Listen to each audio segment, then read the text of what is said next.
For generations dahil from young, teen, adult, and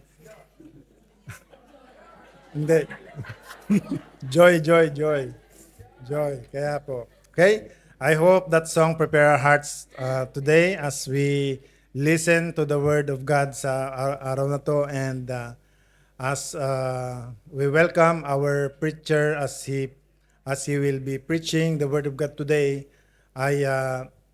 Siya po ay kilala na natin as one of our preacher, one of our pillars, no, of this church, and one of the Bible school teachers, and one of missionaries to Europe. At wala pang missionaries to Europe. Let us all rise as we welcome Preacher Judel Dilican.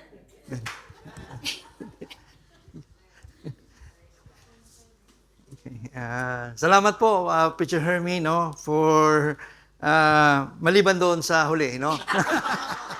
I want to stay in Milan. Okay, salamat doon sa yung Few Good Men, no, yung special song offering. I hope that song, no, reminds us that God doesn't need yung marami. Just a few good men who carry on the ministry. And I believe that song also, hindi ko po alam yung song offering na yon, but may relation sa ating pag-uusapan ngayon. No? So again, Happy Lord's Day po sa ating mga kapatid po sa online, sa atin po mga outreaches. I hope, no, na makinig po tayo, no, kahit na hindi po si pastor po ang nasa harapan.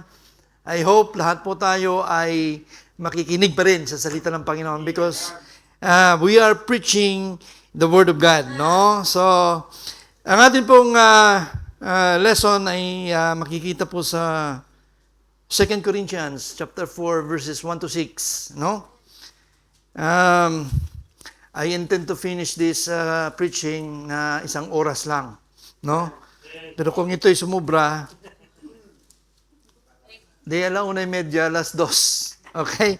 So, sabi po ng 2 Corinthians ay verse 1 to 6, 2 Corinthians verses 1 to 6, no? Tayo po ay magbabasa ng salitan.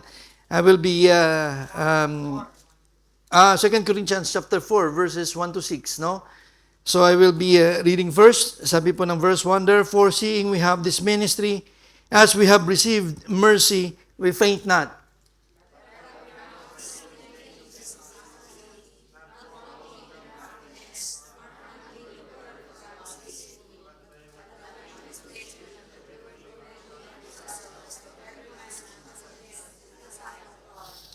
But if our gospel be hid, it is hid to them that are lost.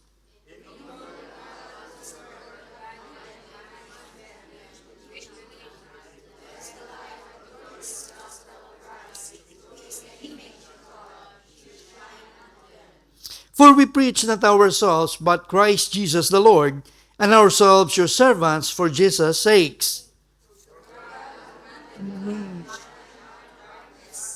Hath shine in our hearts to give the light of the knowledge of the glory of God in the face of Jesus Christ. Okay, so let us pray. Heavenly Father, salamat Panginoon for this morning. Thank you, Lord, for your grace and mercy, your faithfulness into our lives. Lord, as we come boldly and to the throne of Thy grace, O Lord, into Thy holy presence. Muli, Panginoon, kami po, Panginoon, ay humingi, Panginoon, ng kapatawaran sa amin po mga nagawang kasalanan. Lord, please search our hearts and our minds, O Lord. If there are any sins, Panginoon, that hinders our worship, our pakikinig, Panginoon, ng inyong mga salita, Panginoon, ang amin pong focus, nawa, Panginoon, ay patawarin niyo po kami, Panginoon. Lord, we pray, Lord, for our worship service today, for the message that I will be delivering, Lord, preaching to my brethren. Lord, nawa, Panginoon, ito pong kasihan, Panginoon, ang mensaheng ito, Lord, gamitin niyo po ang aking bibig as your mouthpiece, Panginoon. Itago niyo po ako, Panginoon, Lord, sa inyong likuran, na inyong pangalan lamang po ang mataas. Muli, Panginoon, humihingi po, Panginoon, ako sa inyo ng boldness,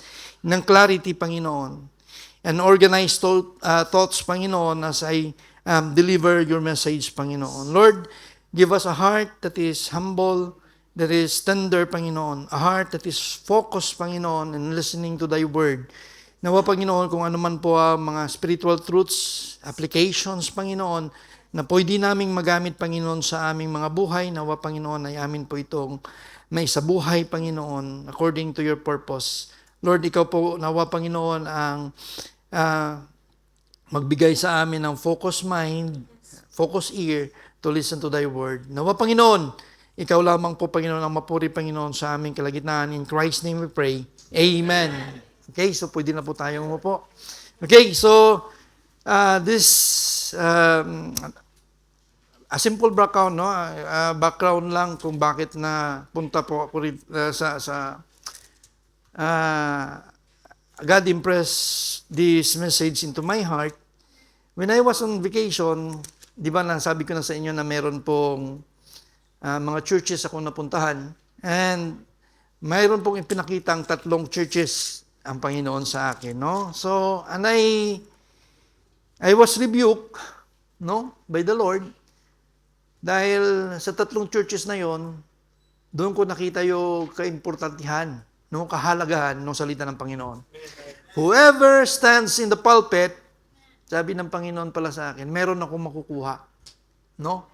Meron siyang mensaheng ipapadala sa akin. So, kung minsan kasi, tayo mga mananampalata, meron tayong mga kinikilingan. And that is true, meron tayong mga biases.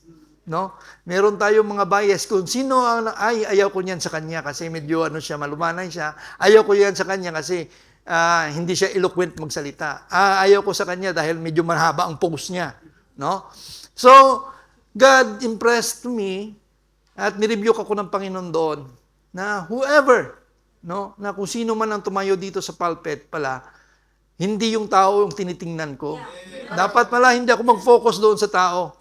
Mag-focus ako doon sa salita na dadalhin ng tao. Kasi yun ay ginamit ng Panginoon. Okay? So, now, itong ating mensahe, itong mensahe na dadalhin ko ngayon, ito ay pinamagatan kong seeing this ministry. No? Seeing this ministry. Now, you could see here in 2 Corinthians chapter 1, therefore, seeing we have this ministry. Dito ko po kinote yung ating title kasi ayaw ko na mag-isip ng marami pa. No, but that is God's impressed to me, impressed to my heart. Bakit, preacher, seeing the ministry, bakit this ang ginamit mo? Kasi I want you to picture out that the ministry that we have right now, this is a personal ministry. This is a unique, sacred na ibinigay sa atin ng Panginoon. Kasi pag sinabi yung seeing the ministry, that is vague. No? Medyo malapad siya. And I want for us to understand that the ministry that we have right now, ito po ay pinili ng Panginoon para sa atin. No? So, now, nakita ko doon, nung pumunta ako doon sa mga churches, I have seen how they flourish. No? And meron dong hindi pala yung years ang binibilang as a church. Kasi merong 100 plus years. But yung pagmamahal sa ministry, wala na. Alam mo, in the context of 2 Corinthians here, yung ministry na to, in verse 13 sa chapter 3, no? Chapter 3, verse 13, pag binasa mo pa ito po ay ministry na itinago sa kay Moses, and it was only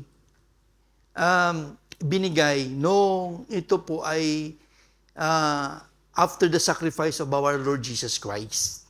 No? So, the gospel was, pag tiningnan po natin in the Old Testament time, the gospel was a foreshadow. Kung kanina po yung coat of skin, that is the foreshadow, no? yung tiningnan nyo kanina, that is a gospel type. No? Yung merong may namatay at nagbuwis at nagbigay ng buhay doon, yung goats, di ba? Yung coat of skin na ikinover sa kanila, merong dumanak na dugo doon. And that is a sacrifice. No? So, pag tiningnan mo yon sa Old Testament, foreshadowing yon ng kung anong mangyayari na-unveil po yon in the time of our Lord Jesus Christ. Now, the ministry of the gospel. No, lahat po tayo ay may mga hinahawakang ministry. Pero lahat po tayo dapat ay nagmi-ministeryo para ibahagi ang salita ng Panginoon. Di ba? Matanggal man tayo sa ating individual ministry, pero meron tayong isang unique na ministry. At yun yung the gospel ministry. No, hindi tumigil ka man sa mga ministries na iba, pero yung gospel ministry dapat nagpapatuloy ka. And that is one of the unique ministries that was entrusted to us. Okay? Now, here we could see sa 2 Corinthians, ang 1 Corinthians, when you look back sa 2 Corinthians, para maintindihan natin, ang sinulat ng 1 Corinthians, because we know that Corinthian believers ay tinatawag nating carnal church. No? Meron doong envying, strifes, meron doong fornication or adultery, meron doon yung division. Oy, gusto ko kay Apollos ako, gusto ko kay Paul. No? But they were rebuked. Nirebuke sila ni Paul. Nung malaman ni Paul yung kanilang pinaggagawa, they were rebuked by Apostle Paul. No? They were corrected because of their attitudes toward the ministry or toward one another. Now, yung second letter of Paul, hindi na rebuke. Tapos na yung rebuke kasi nahimasmasan na sila, no? By the grace of God. Nagbago sila. Now, ang second letter, ito na ngayon yung edification. No, I hope this message ay maging blessing po sa atin. No? Hindi natin isipin, kasi kung patuloy tayong kumakain ng gatas, para pa rin tayong bata eh. Uy, yung message na yun, parang ni-review ako, masakit yung loob ko. Bata pa rin ba tayo hanggang ngayon? No? Are we still babes in the ministry? No, I hope na yung hard meat naman ang kinakain natin. Yung hard truths. No? Hindi yung may nakarinig ka, parang ikaw yung pinakikinggan. No. That is the Holy Spirit reminding you, correcting you. Me also. No? I was corrected by this passage kasi meron akong kung minsan alam mo ba, as a man, no, yung ginamit naman as a man, tao, na meron kang mga kinikilingan, no? Meron kang ways na parang gusto mong patuloy pa rin ipamuhay. Now, we could see here, sabi niya, ito po yung encouragement ni Apostle Paul ngayon doon sa mga believer. No, ang message, hindi yung puro rebuke lang. Meron din palang encouragements. And I want you to be an encouragement today. I want to be an encouragement to you. Gusto ko yung message na to maging blessing para po sa lahat sa atin. Dahil I believe all of us had a ministry. Umahawak ng ministry. Lahat po tayo ay niligtas para magkaroon ng ministry. And I believe that, no? Ngayon, kung iba ang iyong panuntunan, we should examine, no, our salvation. We should examine our salvation. Now, he reminded of the believers in Corinth about the privilege of serving God. So kung minsan sa bibig natin, privilege lang yan, privilege. But how do we look at the ministry? Ito yung pinakamagandang kasi madaling magsabi na may ministry. Ministry yan. But how do we look at the ministry? How do we show our attitude at the ministry? Ito ngayon yung ating pagtutunan ng pansin, no? At the same time, he also pointed the hard truths. May mga meaty rito na kailangan natin i-confront, na kailangan natin pag-usapan. No? The hard truths to the believers about how they look and perceive at the ministry. Now, sinabi ko na kanina, yung ministry, the title of our message, Seeing this Ministry.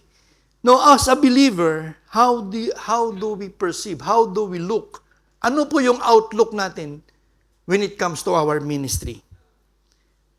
Seeing this ministry means we recognize the spiritual reality that behind our daily service, it is specific.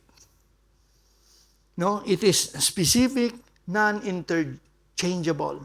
Alam mo, pag binigyan ka ng ministry ng Panginoon, talagang ibinigay sa iyo ng Panginoon. Hindi yan dapat na i-interchange. No? Hindi mo dapat, pag sinabi kang gusto mo maging prayer warrior, pag sinabihan ka ng prayer warrior through our pastor, pag-iisipan ko po, pastor. Nung ibinigay sa iyo yung gospel ministry, nung sinave ka ng Panginoon, teka lang, pag-iisipan ko muna kung lalabas ako o hindi. Alam nyo, that is not interchangeable. It is a calling assigned for you by God. No? It is a calling assigned for you by God. It is a personal calling by God. Para sa inyo. Para sa akin. No? Now, we will look at the three perspectives. Yung sinasabi nating perspective on how we look at on how we see our ministry. No? How we see our ministry. The first one that we're going to discuss, the short-sighted ministry or the short-sighted perspective. No? Ito yung short-sighted. No, nung nung kami ay umuwi, isa sa mga bucket list namin ay ma-check yung aming mga mata. Dahil lahat kami ay meron kaming mga salamin. No? So may kakilala yung aking kapatid, yung aking bayaw na ophthalmologist, and then lahat kami ay nagpa-check. And nung sa time ko na, kasi dati hindi ako makakita, pag malayo, nagdudubli na. Nagdudubli na yung ko. Hindi ko masyadong basa. Pero pag malapitan, good ang aking mata. Pero nung umuwi ako, yung malayo nababasa ko. Yung malapit ngayon, medyo hirap ako magbasa. Sabi niya, hindi mo na kailangan tong salamin na to. Palitan natin to. Kasi hindi mo kailangan magsalamin sa malayo, ang kailangan mo yung malapit. No? So, short-sighted ministry. Short-sighted perspective. Parang sabi ko, pwedeng pasok ka. Kasi, nakikita ko na yung malayo, yung malapit. Pero pag short-sighted ka, nakikita mo yung malapit, yung malayo hindi. Di ba? Pag sinabi natin, tinatawag natin to in the medical term, myopia. Yun. So, may mga sakit sa mata, yun yung medical term niya. Nakikita mo yung malapit, pero yung malayo, blurred ka.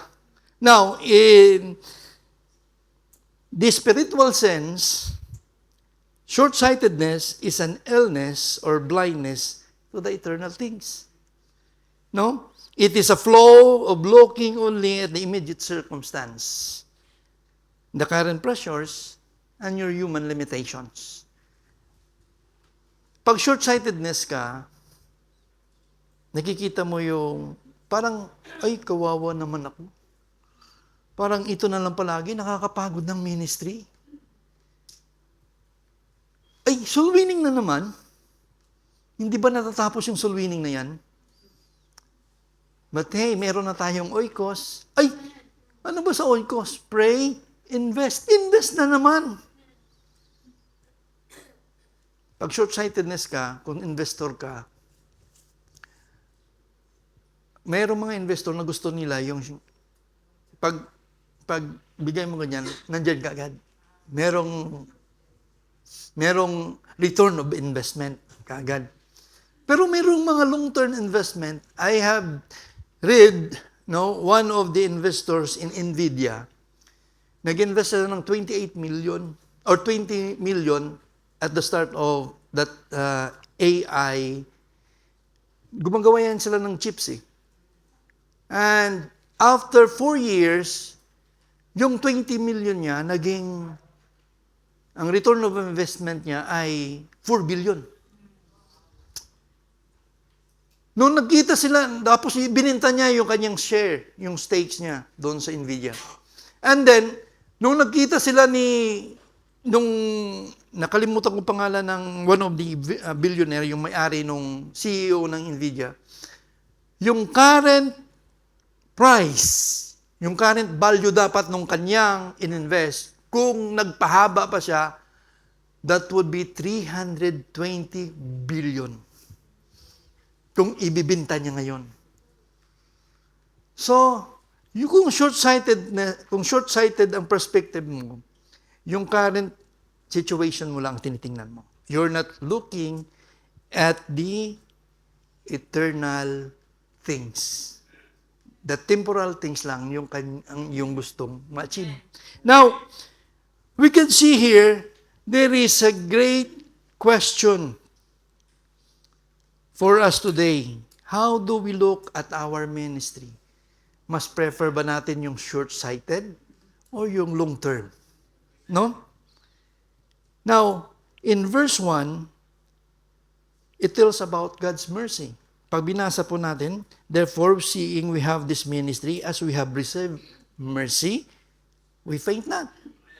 No, you see, nandito na naman yung God's mercy. No?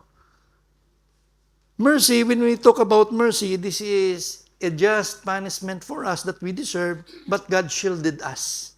No? Hindi pinayagan ng Panginoon na mangyayari sa atin. Yun yung mercy. Now, we could see here, we don't deserve this privilege. Sino sa atin? Now, ngayon, sige nga, taas yung mga kamay ninyo. Sino may sabing, I deserve this? No? We don't deserve this. We have it because He is merciful. No?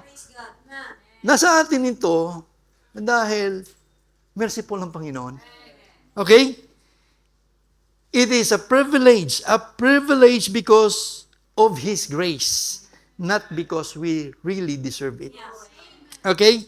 So, when we say we faint in Greek, ang Greek word po nito ay ekakeo.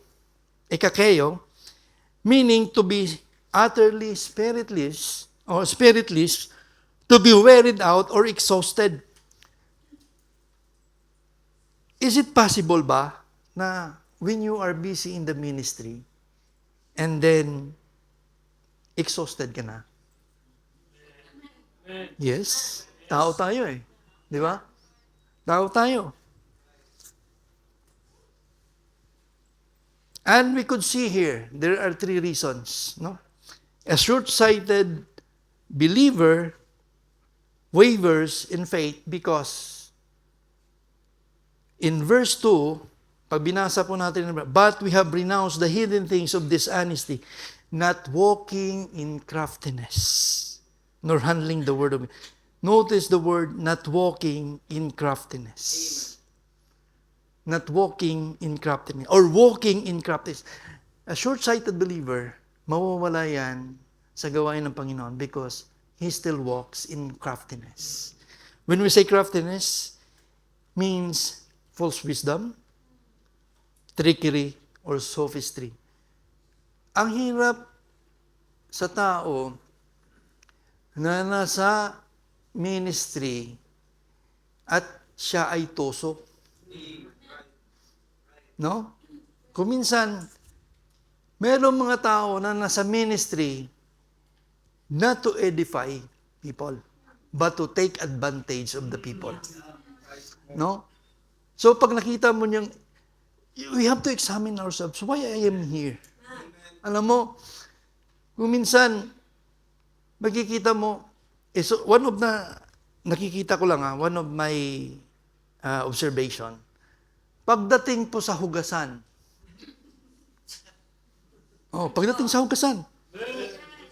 merong mga taong nagiging sobrang busy. Yeah. Pero alam niyo po ba, yung pagdampot ng paghugas ng kahit hindi ka nakikita, God is looking at you. Alam mo, yung kung minsan sobrang busy ka akala mo talagang busy ka, ang dami mong ginagawa, pero in times ng kainan pag in times ng kainan, ang sarap ng kain mo. Pero pag time ng hugasan na, wala na. Para ka ng espiritu. No, hindi ka na makita, hindi ka na mahanap. Walking in craftiness. No? O, sa pagbibigay, nagiging crafty din tayo. Di ba? Teka lang, nagiging treasurer ka na. Nagiging accountant ka na. Okay? So, walking in craftiness, I hope na merong mga believer din na pumupunta for personal gain. No? For personal gain. So, the second one, if you look at 2 Corinthians verse 2, when we look at the hidden things of this honesty, the hidden things of this honesty, withholding secret sins. Alam mo, pag ang tao ay patuloy na merong tinatago, even he is very active in the ministry, God will expose that sin. Hindi pwedeng makalagpas. And you know what? Yung secret sins na yan yung nagpapahina sa atin sa ministry. God will not use a vessel that is tainted with sin. Yeah. No? That is tainted with sin. Now, one of the good or great example in the Bible is David. Si David, binalaan na siya, di ba? Nung makita niya si Bathsheba, sino yan? Binalaan siya. May asawa yan. Tapos, anong ginawa niya? Ginawa niya pa rin si Bathsheba. And then, nagbunga ngayon. Naging creative na ngayon si David. Tawagin mo yon, pasipingin mo sa asawa niya. Para yung pagbubuntis niya, kunwari ka niya. Di ba? Yun ang logic ni David To hide that sin. Pero, matalino ang Panginoon Hindi pwedeng paglalangan ni David ang Panginoon. Hindi niya pumayag yung asawa si Uriah. Di ba? Uriah is a great man of honor. Habang nakikipaglaban doon ng kanyang mga kasamahan, hindi ko pwedeng gawin yan sa mga kasamahan ko. Habang nagre-relax ako rito, sila nakikipaglaban. Ganon ang man of integrity. No? So we could see here, hindi nag-prosper yung plano ni David. And then, ang ginawa niya, nagplano ulit siya. Isang napakamagandang plano. Hindi nalaman ngayon, yung dala pala ni Uriah, yung kanyang death sentence na. And Uriah was killed in the battle. And you know what? God exposed him. No? So, secret sins or hidden things of dishonesty exposes or make us weak and look at the short-sighted perspective in the ministry. Now, you could see here, in verse 2 again, the last one, nor handling the word of God deceitfully. Nor handling the word of God deceitfully. A short-sighted believer, there are people or believer who are stripping down the word of God. Stripping down the hard truths. Alam niyo kung minsan bakit nawawala yung conviction sa church? Because ang pastor nagpipreach ng accommodating messages. Ina-accommodate kung ano yung kasalanan ng tao doon sa church na yun. And I've seen it. Alam niyo kung minsan, sabi ko nga sa sarili ko ano ba to kung sino-sino ang mga speaker ang pinapadala, even are not capable. Ano ba to? Social club na lang to? Ano to? Yung tinatawag nating devotional speaker or yung encouragement speaker? Kaya nga nagiging softened yung conviction ng tao because the Word of God is stripped by its hard truths. Nawawala yung conviction ng tao, and I believe and I thank God na ako po'y dinala sa church na to. When the Word of God is preached unadulterated. Hindi binabago kung ano po ang sinasabi ng Bible, yun po dapat yung ating isabi. No? The Greek word of deceitfully meaning to ensnare or to corrupt. I hope wala po sa atin nag-accommodate sa isipan natin na we could change the truth. No? Mas maganda nang masaktan tayo sa katotohanan. Kaysa mapapalayo tayo sa Panginoon. No? Without the hard truths, sins are tolerated and results in compromise and softened convictions. See? Apostle Paul is encouraging the believers to renounce.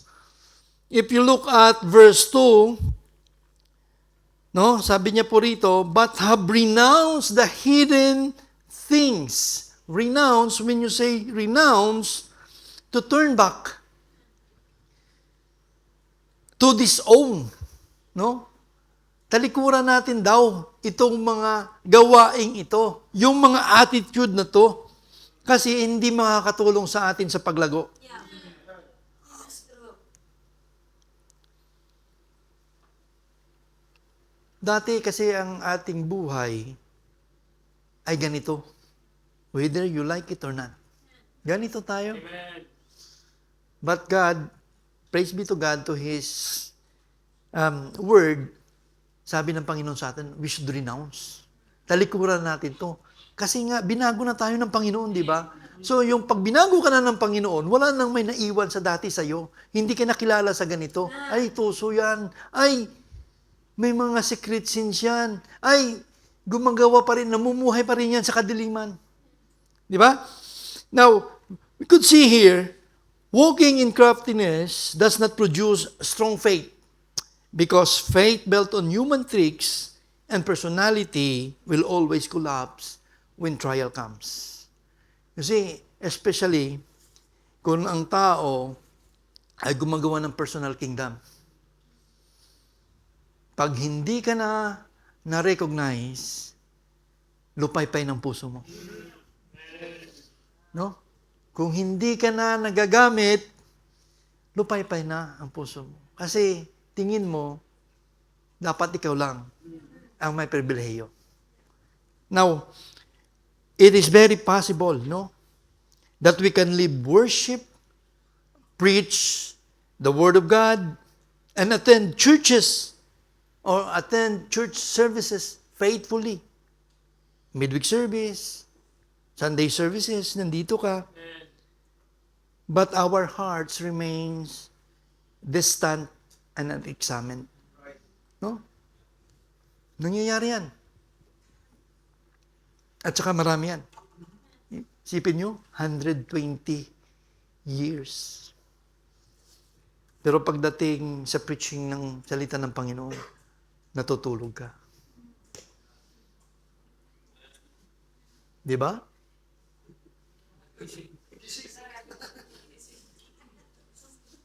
Kung kaya mong makapanood ng movie marathon na 3 hours, walang pikitan, bakit sa 1 hour and a half na preaching ng salita ng Panginoon, tutulugan mo? Nasaan ang espiritu mo? No? Nasaan ang espiritu mo? O baka talagang umalis na yung espiritu mo. Kasi tulog ka na eh. Outreaches. Outreaches. I hope na, alam ko, mahirap makapag-focus kung kayo po ay nasa online. I know the difference, I know po the feeling, kasi nangyari na po sa amin. No? But I hope na itong mensahe na to pricks our hearts, no? In listening to the Word of God. Now, there is a great danger in the ministry when people mistake busyness and usefulness in the ministry for personal holiness. One of the danger, kung kinsa nakikita na, ay, ang ano yan eh, perfect ang attendance niyan. Magaling sa ministry yan. Palaging good sa ministry yan. Pero yung puso pala, wala na. We should be careful. We should be very careful. Kung minsan, sa sobrang busy, wala ng panahon sa personal devotion. Kung minsan, wala ng personal meditation sa salita ng Panginoon. Maraming oras sa ministry, pero walang oras sa Panginoon. No? God does not measure our public performance. He looks at the deepest corners of our hearts. Alam mo, hindi naman tinitingnan ng Panginoon kung magaling ka eh. No? O kung gaano ka eloquent magsalita. Or kung maganda ka magbihis. Hindi minimeasure tayo ng Panginoon dyan. God is looking at our hearts. No? Kung ano ang nasa loob ng puso natin. Now, but in the depths of our hearts, He can see that we murmur. At the deepest corner of our hearts, we are saying, another puyatan na naman to. See, God sees it. God sees it. And you know what? Kung short-sighted ka, gusto mong anihin na yung iyong gantimpala. But if you're on the other perspective, you are looking at the eternal glory. Now, we could hide those murmurs, but not from God. Sabi po ng Psalm 51 verse 6, Behold, the desired truth in the inward parts, and in the hidden part thou shalt make me to know wisdom. Renouncing hidden agendas, secret sins, and compromised truth requires intentional commitment. Hindi lang basta commitment, intentional. Honesty. No? Transparency, repentance, and sound doctrine. Okay?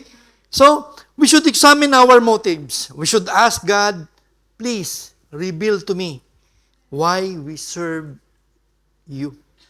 Ano ang pinakamagandang tanong ko minsan sa Panginoon? God, please reveal to me what is my motives behind. No? We should approach the ministry without seeking personal leverage, financial gains, or status at the church. In Psalms 139 verse 23, Search me, O God, and know my heart.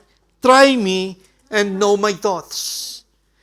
In 2 Corinthians verse 1 verse 12, For rejoicing is this, the testimony of our conscience, that in simplicity and godly sincerity, not with fleshly wisdom, but by the grace of God, we had our conversation in the world and more abundantly to your word.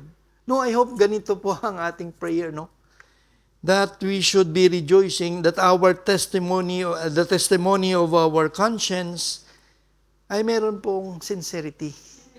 And that's the weight of the gospel ministry sometimes can cause physical, emotional, and spiritual fatigue. That is the true. No? Hindi po natin pwedeng ipagkaila yun. But when we truly understand the true magnitude of the glory of this ministry, knowing it brings eternal life rather than condemnation, alam nyo, it will give us endurance. to press on, to go on. Sabi niya nga, yung praise sa verse, we faint not.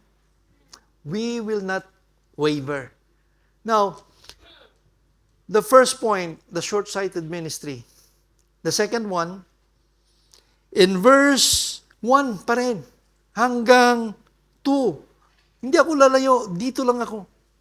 No? Sabi po ng verse 1, therefore seeing we have this ministry as we have received mercy, we faint not, but have renounced the hidden things of dishonesty, not walking in craftiness, nor handling the word of God deceitfully, but by manifestation of the truth, commending ourselves to every man's conscience in the sight of God. Point number 2, the sincere perspective. No? The sincere perspective. Sincero. Pag sinabi natin sincero, Apostle Paul had laid out the hard truths about the short-sighted perspective that must be renounced. The dangerous attitude and thoughts that make believers ineffective in the ministry. If short-sighted ministry traps the believers in weariness, personal exaltations, and secret compromise that lead to spiritual blindness, Paul also gives the believer or the believers the antidote. Sinabi natin antidote, yung pangontra. Okay? The believers, the antidote to a short-sighted ministry or the short-sighted perspective, it is the sincere perspective in the ministry or in the ministry. When we say sincere, it is free from deceit, pretense, or hypocrisy. No? Sincero ba tayo? No? It came from the Latin word sinceros, which means unmixed or pure. No, dapat sana ang ating motives always be the sincere, no? Type. Now, true ministry rejects the hidden layers of personal performances, trickery, but demands absolute transparency or honesty. To walk in this ministry, we must embrace the following. No? A ministry sustained by God's mercy, not by merit. Sabi po rito, therefore seeing we have this ministry as we have received mercy. Now, biblical sincerity does not begin with the declaration of our strength, but by acknowledging our weaknesses. Lord, I do not deserve this ministry. Sa inyo lamang po ako, Panginoon, nakasalalay. No? Alam nyo, ang hirap sa taong puno ng kakayahan. Kasi hindi na siya pwedeng sisidlan ng Panginoon. No? Ang hirap ng taong punong-puno ng kakayahan sa ministry. Kasi wala nang pwede pang ilagay sa kanya. Hindi na siya pwedeng i-mold. If you declare that you are valid or you are qualified for this ministry, then you're not. Because this ministry is sustained by God's mercy. Not by our merit. Personal merit. No? The world thrives on the merit-based perspective, but not on the spiritual realm. Without me, you are nothing. Okay?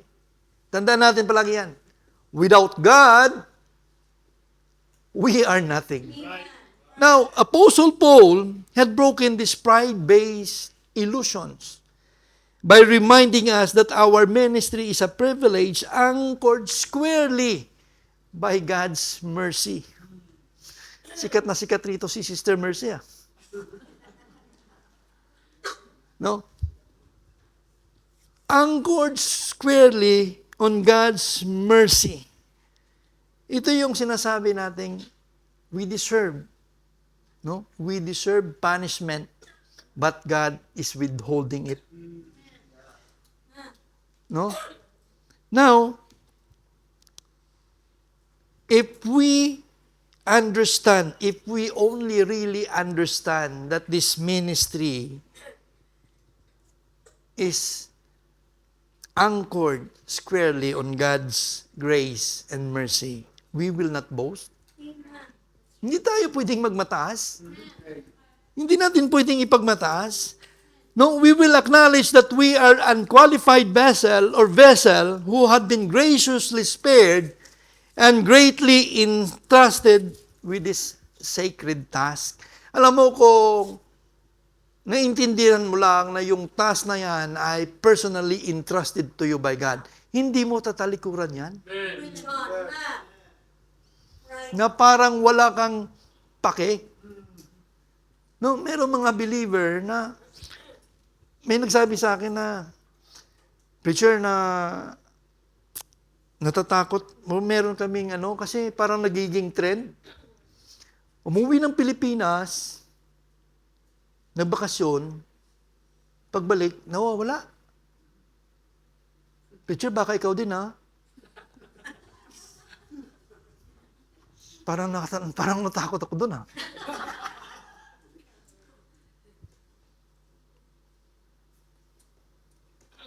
But how do we look at the ministry? Kaya mo bang iwanan na lang ng ganun na lang ang ministry? Sana hindi ako mawala sa ministry. No? Kasi it was entrusted to me by the Lord. Sana ganun ang ating kind of perspective.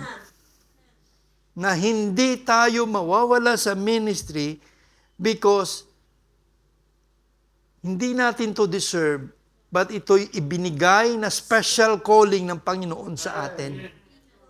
No? Now, we will acknowledge that we are unqualified vessel who had been graciously spared and greatly entrusted with a great task. Sabi po ng Lamentations 3:22, it is the Lord's mercy that we are not consumed because His compassion fail not. They are new every morning. Great is thy faithfulness. We are in this, we are continuing because of God's grace and mercy. Not because of our merit. A ministry standing on the truth. The second one here, it is a ministry of standing on the truth. But by manifestation of truth, commending ourselves to every man's conscience in the sight of God. The Greek word of manifestation is paneroses, or the uncovering or laying something completely bare in the open light. Meaning, it is open. Walang maitinatago. A believer does not read the word of God like a product that needs to be repackaged or sugar-coated. Meron mga preachings na napakinggan ako, ang kanyang preaching, may kwento si ganito. Meron akong sasabihin sa inyong kwento. And then tayo naman, magtatawanan.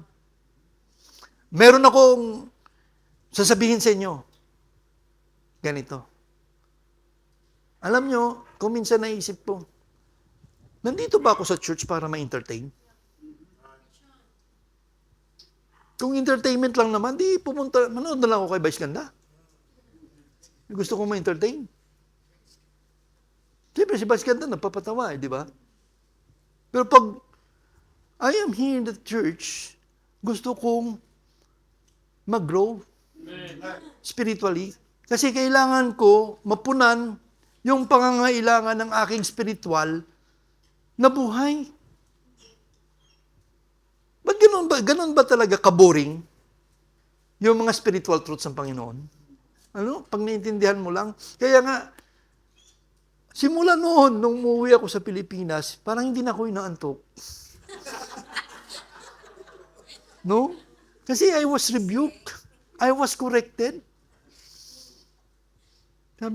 Sabi ko sa Panginoon, basta patulugin mo lang ako 3 oras, 4 na oras, okay na, makapakinig ng salita ninyo. Why? Kasi pag hindi po ako nakakapakinig, hindi ako nagpe-personal devotion, mas lalo akong humihina. Mas lalo akong humihina. Mas lalo akong napapalayo sa Panginoon. Mas lalong lumalapit ang kamay ko sa cellphone. At manood ng reels. Tama yung sinabi kanina na Preacher Joshua. The trends of the time. No? Ngayon pa naman, ang dali nilang gumawa ng kwento, AI lang. Ikaw naman, tululuha mo, manghang-mangha ka. Parang tunay na kwento. Nauubos yung oras natin. Tsaka papanood ng mga reels na yun. Yung sinabing algorithm kanina. Tsaka pipindot mo, lumalabas lahat doon. Di ba? Inano ko lang yung Bible study, yung Sunday school, ha? Kasi, it is a good thing na we are reminded, no? Na ano ba talaga yung ating hinahanap sa buhay? Yung katotohanan ba o tayo ay ma-entertain? No? Now, biblical truth does not change with time. Tandaan natin, biblical truth does not change with time. It stands as an unshakable anchor to an ever-changing world. Kasi ang panahon natin ay talagang nagbabago. No? Kung dating taga 90s tayo ay tawag ay Gen Z, ngayon ang tawag naman ay Gen X. Hindi ko alam. Basta may tinatawag sila ngayon na maraming mga generation, no? So culture may change, philosophy may including philosophy, but the truth from the Word of God never wavers. Okay, sabi po ng Isaiah 40 verse 8, the grass withereth, the flower fadeth, but the Word of God shall stand forever. Kaya kung gusto mo man lang naman ng katotohanan, yung katotohanan na galing sa Panginoon. Okay? In 1 Thessalonians 5:21, prove all things. Hold fast that which is good. And Ephesians 4:15, but speaking the truth in love may grow up into Him in all things, which is the head, even Christ. Now, there is a praise there, commending ourselves to every man's conscience in the sight of God. Paul does not appeal to seek for an outward applause. Hindi naghahanap si Paul ng siya po ay mapalakpakan. But Paul is appealing to the inward moral conscience of the believers. Yung puso ang gustong abutin ni Paul. Yung kaloob-looban natin. No? We are encouraged to present the Word of God with total honesty. No, I hope tayo mga preachers din naman, we do our things. We study, no? Kasi kung minsan, pag hindi tayo ready, kung minsan may mga nadadampo tayo. No? Na imbis na maging malinaw, lalong lumalabo. No? Kaya, tayo din, pag tayo naatasan, we make ourselves ready by the grace of God. No? We make ourselves ready by the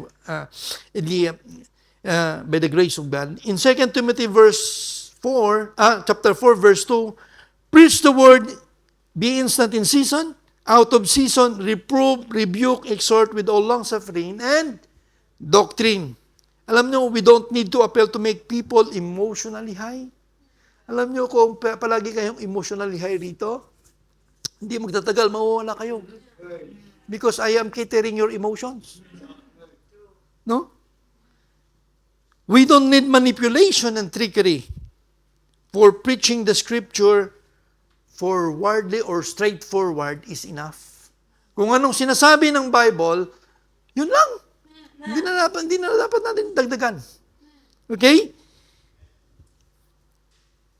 We don't have the power but the scripture has. Tandaan po natin palagi, no? Alam mo, kung minsan, alam mo, yung may mga taong magaling talagang mag-preach, but they're catering about the emotions of the people. They are sugar-coating the hard truths. Okay? Especially yung vulnerable, yung pakiramdam ng tao. Na merong mga dinadala, merong mga karamdaman. Minsan, ang kasunod nun, manghihingi. So I hope, no, makita natin yon in the light of the Scriptures. Sabi po ng Hebrews 4:12, "For the word of God is quick and powerful and sharper than any two-edged sword, piercing even to the dividing asunder of the soul and the spirit, and of the joints and marrows, and is a discerner of the thoughts and intents of the heart." Thirdly, making our ministry in the sight of God. No, alam nyo, ang audience natin ng Panginoon. Tandaan natin palagi. Nakakalimutan natin, especially, nandito ako ngayon. No? Minsan nakakalimutan ko, ang audience ko pala Panginoon. I want to entertain you. I want to perform. But alam nyo, before I preach, sinasabi ko sa Panginoon, Panginoon, don't make me perform. Help me to preach. Help me to preach. No? Ayokong matawa kayo. Kasi hindi naman ako entertainer. Yeah. Preach on. Gusto kong maintindihan ninyo by the grace of God ang salita ng Panginoon. Kung minsan ito yung nakakalimutan ng mga tao sa harapan. Not in the sight of people, but in the sight of God. We are doing our ministry not for people, but for God. No? We do not do our ministry to applause or to appease people. We do not do our ministry because we want an audience. And make them notice our effort and recognize our work. Alam niyo ko kanina, yung sinasabi kong naghuhugas ng pinggan, that is one of the least. No? But, naisip ko, yung mga taong nagpipick up dyan, alam mo, bilib ako dyan sa kanila. So, I hope na sa susunod yung mga, madami na nag-uunahan dyan sa likod. Wala sana yung mga parang mga nag-busy body na, wow, busy ah. Pero tempo na ng paghuhugas ng pinggan, hindi na makita. Alam nyo, bilib na bilib ako sa mga taong hindi mo na kailangang sabihan, gumagawa na. But they don't announce it. No? I hope na God will reward you on your faithfulness. No? We do our ministry because we want to glorify God. That is one of the foremost things. One of the things dapat na nauna sa atin. No? We do our ministry because we have a very powerful audience. No? At yung Panginoon. Now, ministry that seeks human applause will always compromise the divine truths. But ministry that works for an audience of God will be unshakable before men. No? If you minister for the notice of men, their temporary applause is your payment. Tandaan natin. Kung nagmi-ministeryo tayo para makita ng tao, yung temporary applause nila, yun yung ating gantimpala. But ministry that works for an audience of God,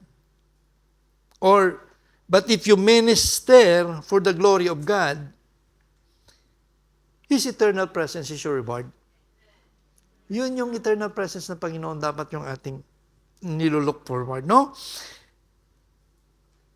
Sabi po ng Matthew 6 verse 1, "Take heed that ye do not do your alms before men to be seen of them, otherwise you have no reward of your Father which is in heaven." In 1 Thessalonians 2 verse 4, "But as we were allowed of God to be put in trust with the gospel, even so we speak not as pleasing men, but God, which trieth our hearts." And this will be the last, no? So, I am still in range sa aking time. It will be just 15 minutes at tayo po ay tapos na. And I hope na wag niyo po akong kalabanin pagbaba ko dyan mamaya. Magkakaibigan po tayo, magkakapatid po tayo. Magkakapatid po tayo sa Panginoon. No? Sinasabi ko lang, magkakapatid tayo, ha? Walang samaan ng loob. Okay? Outreaches. No, wag pong sumama ang loob po ninyo sa akin. Okay? In 2 Corinthians chapter 4, verse 5 and 6, sabi po rito, "For we preach not ourselves, but Christ Jesus the Lord, and ourselves for servants for Jesus' sake." In verse 6, "For God, who commanded the light to shine out of darkness, hath shined in our hearts to give the light of the knowledge of the glory of God in the face of Jesus Christ." Third point, the sacrificial perspective. Kanina, the short-sighted. Pangalawa, the sincere. And the third one, the sacrificial perspective. So if we look at here, "For we preach not ourselves." Okay? Alam nyo, sincerity ensures that our motive is honest and true. But sincerity alone is not at the peak of genuine ministry. Hindi yan yung pinakamataas. Parang giving ba? Tithes, offerings. Lastly, sacrificial. No? Kung minsan, sabi mo, nag-tithes ka, parang luging-lugi ka na eh. Akala mo, yun ang pinakamataas na antas mo eh. No? Now, you see, a believer can feel or can be completely sincere yet still holding tightly to the driving wheel of his own life. Still holding on to a portion of the credit that glory or to glory for themselves. Alam nyo kung minsan, sincero tayo.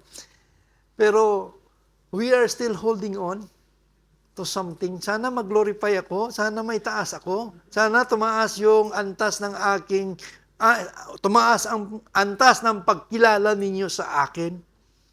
We are still holding that. And I myself also guilty of that. Sana gumaling ako sa preaching. Sana hindi na ako bulol. Sana maging eloquent speaker ako sa inyo para maging emotionally high kayo. There are times nakaharap po ninyo ako that there are things na pumapasok sa isipan ko. No? But praise be to God, I am reminded of these passages, these truths from the Bible. No? Alam nyo, the last point is the noblest of all. No? We can be sincere in our ministry, but sometimes we don't want to give the full glory to God. Ayaw natin kuminsan ibahagi sa Panginoon yung kadakilaan niya. Believers can be sincere, but the problem is they have not fully surrendered their lives to the Master. No? We could be in the ministry. We are sincere in our ministry. Seryoso tayo sa ministry natin. Pero ayaw nating mag-surrender sa Panginoon. Meron pa rin tayong reservation para sa ating sariling kaluwalhatian. No? This perspective, the sacrificial perspective, is a position of a believer who denies himself of his self-interest, but glorifies and exalts the Lord Jesus Christ. We embrace the position of a servant to other believers for His sake. Now, sabi ng Bible in John 3, He must increase, I must decrease. Now, let us look at the important truths of this passage. 1, preaching Christ not to ourselves. Preaching Christ, not ourselves. No?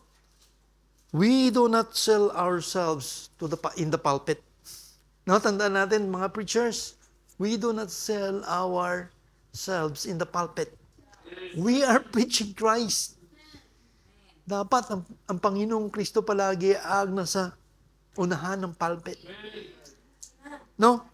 We are preaching Christ, not ourselves. We are in the ministry not for personal gain. We should shift the spotlight completely off to our own accomplishments, our talents, our achievements, and personalities. Instead, we focus entirely to Christ. No? There are people na meron akong mga napakinggan na mga preachers na alam nyo, pag sensitive lang tayo sa pakikinig sa salita ng Panginoon, we could see how they exalt themselves. Ang problema, hindi ka nakikinig. Kaya maraming nauuto eh. Na imbis ang Panginoon yung pananampalatayaan, tao. Kaya nakikita mo merong mga yung hardcore na tagasunod. Anong tawag doon? Die hard supporter na ano. Kasi kung talagang si Kristo ang iyong pinananampalatayaan at sinusundan, kahit sino man ang tumayo rito, hindi ka absent. Hindi mo iisipin na, ay wala si pastor. Makapag ano nga tawag dito, yung 15, ano ba yung 15? Pero gusto ka rin. Alam mo, kahit sabi ko nga sa inyo kanina, kahit sinong tumayo rito sa harapan, pag yan ay ginamit ng Panginoon, pakinggan natin. The problem is, kung meron tayong mga bias, itago na natin yun. Ipawalang bahala natin yun because every word of God is needed for the nourishment of our soul. No? Hindi ang tao ang nagpapakain sa atin. Ang salita ng Panginoon. Now, preaching Christ, not ourselves. We do not preach the gospel to build our personal platform, but to point the people to the grace, to the authority and the lordship of our Lord Jesus Christ.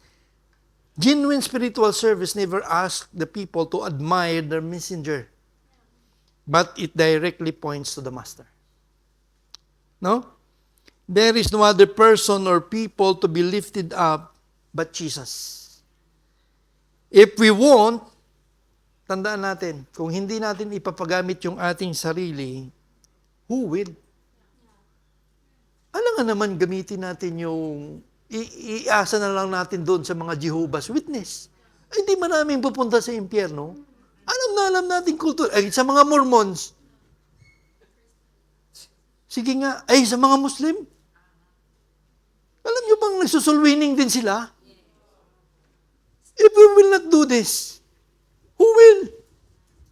If you really know that you are standing on the truth and believing on the teaching of our Lord Jesus Christ and the gospel of the way of salvation, bakit mo ipapaubaya doon sa mga kulto? No? Sabi ko nga, si Sister Faye, ako, si Sister Leonie, nasumpungan namin yung JW.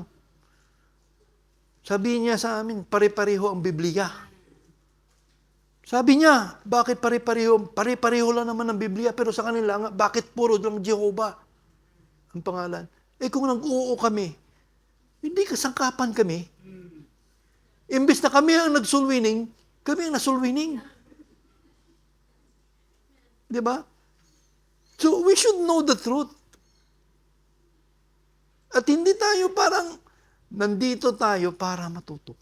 Tandaan natin, it is always good na meron tayong natutunan. Na hindi pag-uwi natin doon sa bahay, parang wala lang. Parang wala lang tayong napakinggan. I hope, no?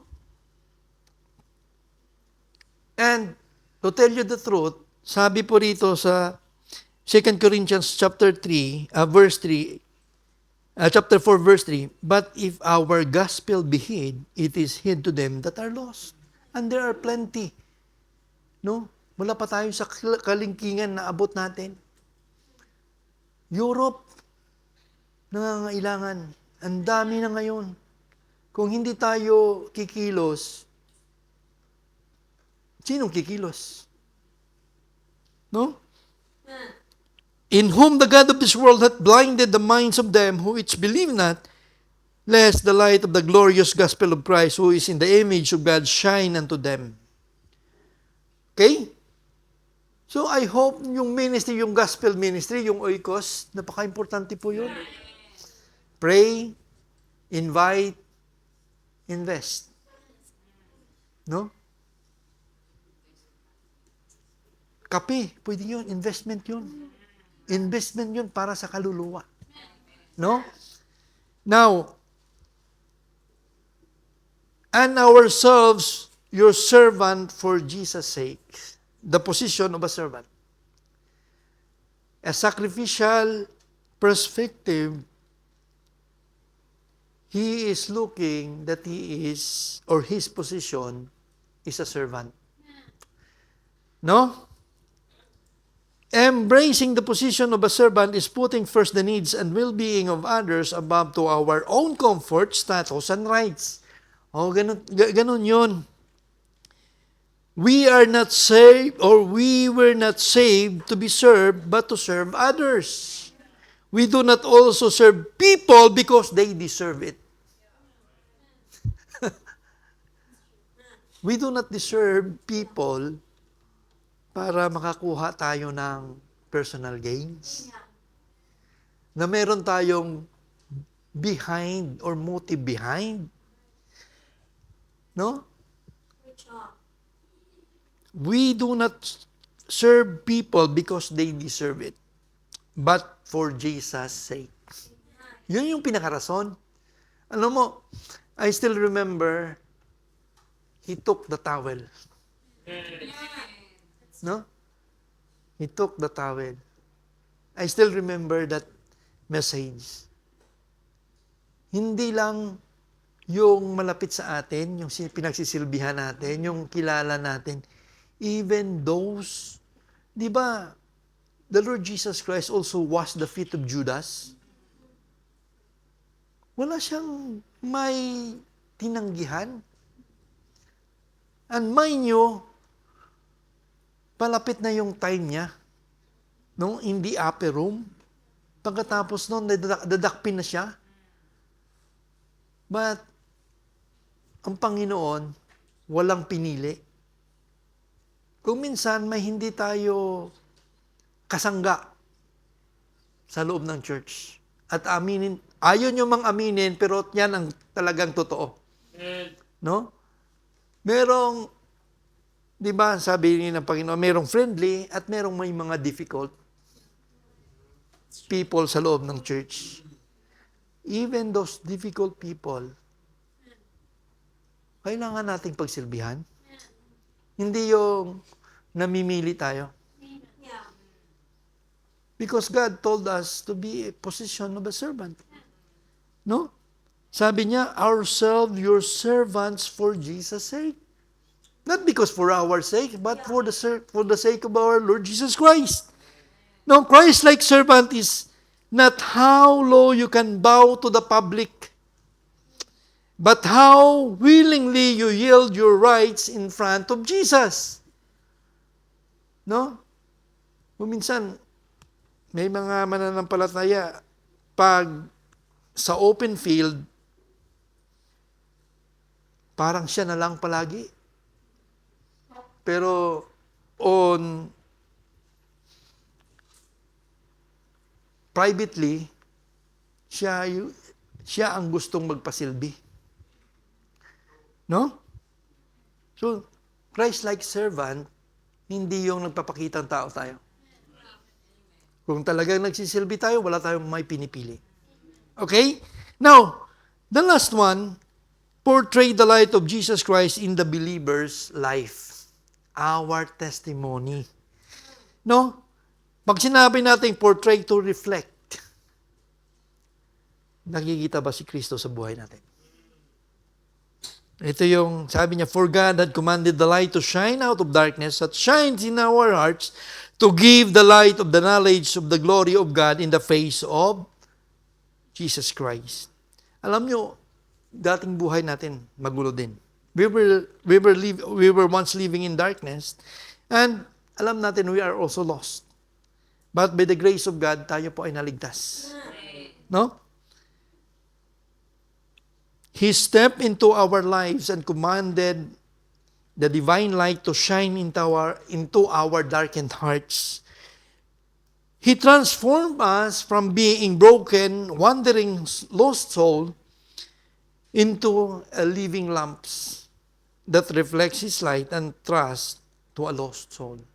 Tanong, nakikita ba si Kristo sa buhay natin? Yun ang pinakamagandang tanong na dapat nating pagmuni-muniin.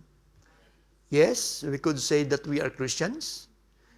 Yes, we could profess that we are believers. Pero, alam mo, sabi nga, actions, attitude speaks louder than the words. No? Does our life represent Jesus? Does our testimony point to Jesus and bring glory to God? Di ba sabi ng Panginoon in Matthew 5 verse 16, let your light so shine before men, that they may see your good works and glorify your Father which is in heaven. Alam mo, let our testimony speaks. Kanina I was really, magagamit ko yung Juan ni Preacher Noli. Yung kanyang shinare sa atin kanina. Alam mo, pag ganun ang time na dumating sa buhay, may mga taong nakatingin sa paligid natin. As we convince them na pumunta sa church. Kung walang pagbabago, do you think sa buhay ni Preacher Noli, Sister Mercy? Di ba pag walang pagbabago, mabilis pa sa 5 segundos, mura na tayo. Mainit ng ulo natin eh. Oh, baka mamaya, sisihin pa natin, ikaw nga, ang bigat mo eh. O baka mamaya, pag nasisi ka, magre-react ka. Oh. Kaya nga, if our testimony does not speak about Jesus Christ, what is your testimony then? Ano ang dinidescribe ng testimony mo sa'yo? No? Let our testimony speak, not our abilities. Our testimony was never meant to showcase our strength, but unto His salvation. Do not magnify the vessel when you should be magnifying the Lord Jesus Christ or the cross. Alam mo, ang dali lang magsabi na I am a believer of our Lord Jesus Christ. But what your story tells you. Ano yung sinasabi sa iyo ng tao? Kasi, madali lang naman ipop up yung sarili natin eh. But the truth is what the people around you are saying. Kasi hindi naman yan nagbabasa ng Biblia yung mga tao nakapaligid sa iyo. Binabasa niyan yung testimony mo. So let your story point strictly to Christ and not to yourself. Okay? I hope na ang story natin palagi ay may Diyos yan. Ay Kristiyano yan. Ay nananampalataya sa Diyos yan. Pero merong kuminsan lumalabas, ay taga-Betania yan. Wala yan. Is that the kind of testimony that you will portray? Na yun ba yung testimony mo na magre-reflect sa atin? I hope not. I hope hindi po yung testimony na that kind of testimony na atin pong mag-reflect po sa ating lahat. No? So, again, I must decrease, He must increase. The sacrificial perspective. In conclusion, how we look and see our ministry affects how we serve. How we look and see at our ministry affects our serve or our service. Kung paano natin tinitingnan ang ating ministry, kung ano yung ating perception sa ating ministry, it affects on how we do it, on how we serve. You see, are we on the short perspective, which relies on human personalities, not renouncing the secret sin which result in fainting? Or are we in the sincere perspective, which relies on God's mercy, not on merit, standing on the truth, and God's word caring only to please Him and not people? Or on the last one, the sincere or the ministry, a true ministry that calls us into the higher outlook, ito yung the sacrificial perspective. We do not serve to build our own reputation or to get applause. We step back so that Jesus can step forward. No? We decrease that God may see in us. When we let go of our pride, Jesus shines through us.